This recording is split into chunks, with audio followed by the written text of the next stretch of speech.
Bonjour à tous et à toutes, bienvenue de nouveau sur ma chaîne YouTube. Pour ceux qui ne me connaissent pas encore, je suis Joseph Marie Nangandi, une jeune africaine passionnée de politique et de géopolitique mondiale et principalement africaine. Ça fait quelques jours que je ne vous ai pas entretenu sur ma chaîne, j'étais absente la semaine dernière, je m'en excuse. Et aujourd'hui j'avais envie de vous parler d'un sujet du coup qui me tient à cœur. Ça concerne encore une fois mon pays, le Cameroun. Il y a tellement de choses à dire sur ce pays, il y a tellement de choses qui s'y passent. C'est difficile de suivre vraiment, mais on essaye. On essaye. D'ailleurs, aujourd'hui, je voulais vous parler de quelque chose qui s'est passé il y a plusieurs semaines, mais qui pour moi est quand même toujours d'actualité. C'est le rôle du MINAT, donc du ministère de l'administration territoriale, dans les affaires des partis politiques de l'opposition. Partis de l'opposition. Euh, donc je voulais parler un petit peu de là-dessus, de ça, pardon, parce que je n'ai pas eu le temps de parler de ça avant. Et je pensais que c'était important quand même que je dise un petit mot là-dessus. Alors il se trouve que le vendredi 4 octobre dernier, donc il y a quelques semaines maintenant, euh, le secrétaire général de l'UPC, de l'Union des populations du Cameroun, un parti d'opposition historique au Cameroun. Donc le secrétaire général de ce parti politique, le nommé Monsieur Robert Bapolipot, a été reçu par le ministre de l'administration territoriale, Monsieur Paul Atanganji, qu'on ne présente plus, qu'on connaît très bien. Il l'a reçu en audience, donc ce jour-là, ils ont mis quelques temps, ils ont parlé de je ne sais pas quoi parce que j'étais pas présente. Et puis il se trouve qu'à l'issue donc de cet entretien, de cette entrevue qu'ils ont eu ensemble, le monsieur Robert Bapolipot a annoncé son soutien, que sa délégation et donc son parti soutenaient le président Paul Biya pour les prochaines présidentielles de 2025 au pays, au Cameroun.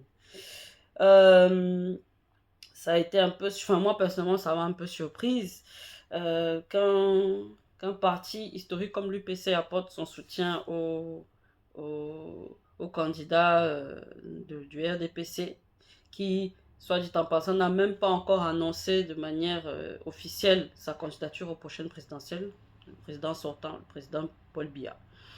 Moi, ce qui m'interroge là-dedans, c'est le rôle du MINAT dans ce qui concerne l'opposition.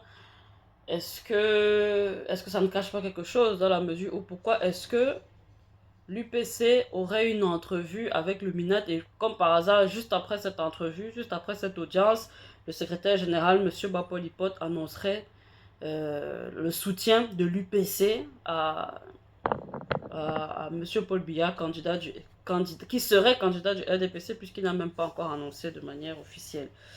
Euh, donc ça m'a un peu interpellée, ça m'a un peu surprise. À savoir que M. Bapolipot a succédé à un ancien secrétaire général qui était M. Augustin Frédéric Kodok. Et lui, il dirait qu'il s'inscrirait dans la même idéologie que M. Augustin Frédéric Kodok, qui lui aussi était dans l'optique de soutenir le RDPC.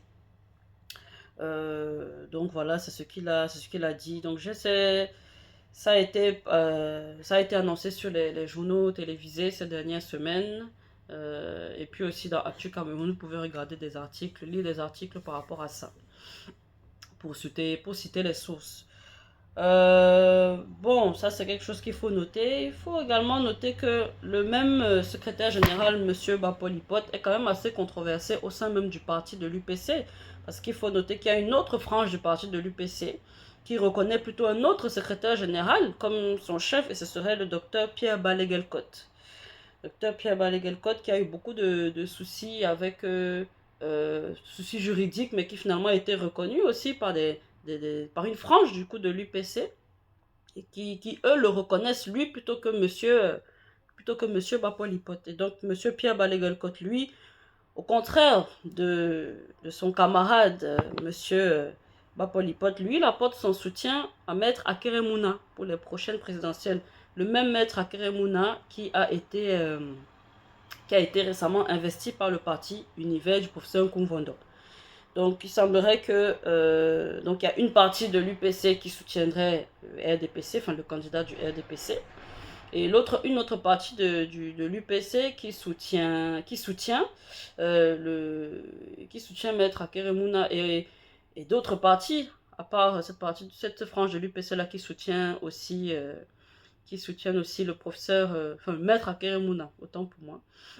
Et donc on observerait une sorte de coalition de l'opposition autour de Maître Akeremouna pour avoir une chance de remporter le présidentiel de l'année prochaine. Voilà ce que je pouvais dire par rapport à ça. Moi personnellement ça m'interroge le fait que l'UPC, en tout cas une partie de l'UPC se revendique de soutenir le candidat du RDPC, dans la mesure où si on connaît un petit peu ce que c'est l'UPC, c'est quand même un parti historique qui a toujours combattu les idéologies du parti UNC qui est devenu RDPC. Quelle vraiment est la crédibilité de monsieur Bapolipote, et puis surtout le rôle du MINAT. Le rôle du MINAT dans cette sorte d'ingérence finalement dans tout ce qui est parti politique et tout. L'opposition, je trouve quand même peut-être un peu mal placé que le ministère de l'administration territoriale s'ingère dans les affaires de l'opposition au Cameroun, dans les affaires des partis politiques d'opposition. Il me semble que les missions régaliennes du ministre de l'administration territoriale, c'est principalement de s'occuper de la sécurité des Camerounais d'abord, et pas forcément de s'ingérer dans tout ce qui est parti politique de l'opposition pour essayer peut-être de jauger et de savoir qui soutiendrait le candidat du RDPC. Donc voilà un peu ce que je voulais dire par rapport à ça. Je pense que le MINAT doit surtout s'occuper de la sécurité des Camerounais. Il y a énormément d'insécurité au Cameroun en ce moment. Le phénomène des microbes dans les grandes villes, notamment Douala. Il y a le problème de qu'on assassine beaucoup maintenant les taximans, les féminicides, les agressions dans les taxis. Il y a beaucoup de choses à faire. Je ne dis pas que rien n'est fait, mais je pense qu'on attend encore peut-être beaucoup du MINAT, des autorités de la sécurité. On les attend encore peut-être beaucoup sur le terrain, et peut-être un peu moins en ce qui concerne l'ingérence au sein des partis politiques de l'opposition. Je ne sais pas ce que vous en pensez. Je ne sais pas si vous avez suivi cette même actualité que moi il y a quelques semaines. Je ne sais pas ce que ça vous inspire. Bon, c'est ce que je voulais dire aujourd'hui. N'hésitez pas à commenter pour me donner votre avis. N'hésitez pas à liker, éventuellement à partager si ce contenu vous a plu. Merci beaucoup pour le temps que vous avez passé sur cette vidéo, sur cette chaîne. Et à très bientôt pour de nouvelles vidéos. Bonne journée. Au revoir.